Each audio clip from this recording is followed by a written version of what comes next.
এই বসন্তকালে কচি সজনা ডাঁটা দিয়ে অনেক কম মশলায় এই রেসিপিটি একবার বানিয়ে টেস্ট করে দেখতে পারেন।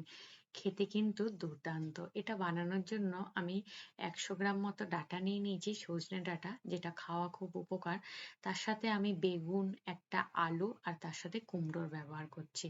ডাঁটাটা প্রথমে দুই প্রান্ত কেটে কিন্তু আঁশ ছাড়িয়ে নেব, আর আঁশ ছাড়িয়ে ছোট ছোট টুকরো করে কেটে নেব। এই ডাঁটাগুলো খুবই এখন নরম হয়, তো খুব বেশি মোটা নেবেন না। এই রকম পাতলা পাতলা ডাঁটা দিয়ে খেতে কিন্তু এই তরকারিটা বেশি ভালো লাগে। এখানে আমি মোটামুটি 500 গ্রাম কুমড়ো নিয়েছি, তবে 250 গ্রাম মতো কুমড়ো ব্যবহার করব। কুমড়োটার খোসা ছাড়িয়ে নিয়ে তারপর এর সাইজটা কিন্তু একটু বড় মাপের রাখবেন। সবজিটা যখনই রান্না করব এমন হবে না যাতে গলে যায়, তো সেই কারণে এর মাপগুলো, সবজির মাপগুলো কিন্তু একটু বড় মাপের রাখছি। তো কুমড়োগুলো ঠিক এই সাইজের কেটে নেব। এবার এখানে একটা বেগুন নিয়ে নিয়েছি, বেগুনের অর্ধেকটাই আমি ব্যবহার করছি। বাকি অর্ধেকটা দিলে বেগুনের পরিমাণটা কিন্তু বেশি হয়ে যাবে, তাতে টেস্টটা কিন্তু অত একটা ভালো আসে না। এই পরিমাণগুলো বুঝে দেবেন, তাতে কিন্তু তরকারিটা খেতে বেশ ভালো লাগে। তো এখানে দেখুন বেগুনগুলো ঠিক কুমড়োর সাইজেই একটু বড় বড় করে কেটে নিয়েছি। আর এখানে আমি আলুর পরিমাণ একটা দিয়েছি। তো একটা আলু, কিন্তু আলুগুলো খুব বেশি বড় বা খুব বেশি ছোট রাখবো না। আর আলুগুলো কেটে নিয়ে কিন্তু জলের মধ্যে ভিজিয়ে রেখে দেবো। আর মশলার মধ্যে বেশি মশলা আমি ব্যবহার করছি না, শুধু ডাল ব্যবহার করছি। এটা হচ্ছে ছোলার ডাল, আগের দিন রাত্রে ভিজিয়ে রেখেছিলাম। শুধু ডালের মধ্যে 3টে কাঁচা লঙ্কা দিয়েছি আর একটু জল দিয়ে ডালটা বেটে নিয়েছি মিক্সিতে। তার সাথে কালো জিরে, নুন আর হলুদ। তবে আপনারা চাইলে এর মধ্যে আদাও দিতে পারেন। ডালটা একটুখানি ফেটে নেব, মিনিট 2-3 মতন।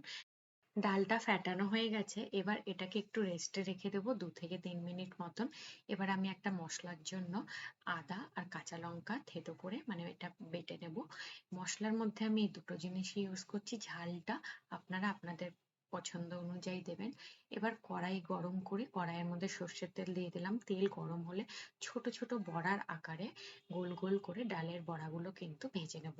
গ্যাসের ফ্লেমটা কিন্তু আমি হাই রেখেছি। আর বড়াটা যখন পেস্ট করবেন, মানে ডালটা, তখন মনে রাখবেন খুব বেশি জলের পরিমাণটা দেবেন না, তাতে বড়ার মধ্যে কিন্তু তেল বেশি ঢুকবে। এরকম নেড়ে চেড়ে ডালের এক একটা করে বড়াগুলো ভেজে নেব। দেখুন দুপাশে লাল হয়ে গেছে। এবার কড়াইয়ের থেকে এক এক করে তুলে নিচ্ছি। ওই তেলের মধ্যেই তেজপাতা দিলাম, তার সাথে দিয়ে দিলাম শুকনো লঙ্কা আর কালো জিরে। এখানে জিরা ফোড়নও আপনি ব্যবহার করতে পারেন, তবে কালো জিরে দিলে কিন্তু টেস্ট বেশি ভালো হয়। এবার একটু মশলাটা নাড়িয়ে নাড়িয়ে, মানে ফোড়ন যেটা দিলাম সেটা একটু নেড়ে চেড়ে তারপর কেটে রাখা আলুগুলো দিয়ে দিলাম। আলুগুলো খুব বেশি ভাজবো না, মিনিট 1 মতন ভেজেই তারপর কেটে রাখা কুমড়োগুলো দিয়ে দিলাম। কুমড়োগুলো একসাথেই দিলাম আলুর সাথে, কারণ কুমড়োর সাইজগুলো অনেকটা বড় রেখেছি, যাতে দুটোই ভালো মতন ভাজা হয়ে যায়। মিনিট 2 মতন ভাজা হয়ে গেলে তারপর দিয়ে দেবো কেটে রাখা বেগুনগুলো। এবার সবকিছু নেড়ে চেড়ে, খুব বেশি আমি লাল করে ভাজছি না, লাস্টে দিয়ে দিলাম পরিমাণ মতো নুন আর হলুদ, আর যে আদা আর কাঁচা লঙ্কাটা বেটে রেখেছিলাম সেইটা। সবকিছু দিয়ে গ্যাসের ফ্লেম অবশ্যই এই সময় একদম কমিয়ে দেব। মশলাটা সামান্য একটু কষিয়ে নেব। তারপর লাস্টে দেব সজনে ডাঁটা, আর একটু মিষ্টির জন্য চিনি ব্যবহার করেছি। যেহেতু সজনে ডাঁটাগুলো খুবই পাতলা, তো এটা আমি লাস্টেই দিলাম। খুব বেশি তেলে ভাজার দরকার নেই সজনে ডাঁটাটা। সবকিছু কষিয়ে তারপর আমি এখানে কিন্তু গরম জল দিয়ে দিলাম। বড়ার ঝোলের মধ্যে, মানে বড়াগুলো দিলে ঝোলটা অনেকটাই টেনে নেবে, সেই ক্ষেত্রে জলের পরিমাণটা আমি একটু রেখে দিয়েছি বেশি। আর মোটামুটি আলু কুমড়ো সেদ্ধ হয়ে গেছে, এই সময় বড়াগুলো দিয়ে মিনিট 4-5 মতন আমি আরো ফুটিয়ে নিয়েছি, গ্যাসের ফ্লেম লো টু মিডিয়াম করে। দেখুন একদম রেডি। এটা কিন্তু ঠান্ডা হলে ঝোলটা আরেকটু শুকিয়ে যাবে, তাই আমি এই রকম অবস্থাতেই গ্যাসের ফ্লেম বন্ধ করে দেব।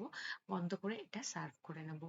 এইভাবে কিন্তু আপনারা বড়ার ঝোল বানিয়ে দেখতে দেখতে পারেন। এই সজনে ডাঁটা দিয়ে খেতে কিন্তু দারুণ লাগে। এর মধ্যে তেমন কোনো মশলার ইউজ হয় না, কিন্তু এটা কিন্তু খেতে বেশ দারুণ। আপনারা চাইলে বাড়িতে ট্রাই করে দেখতে পারেন। যদি রেসিপিটি ভালো লাগে অবশ্যই পাশে থাকবেন।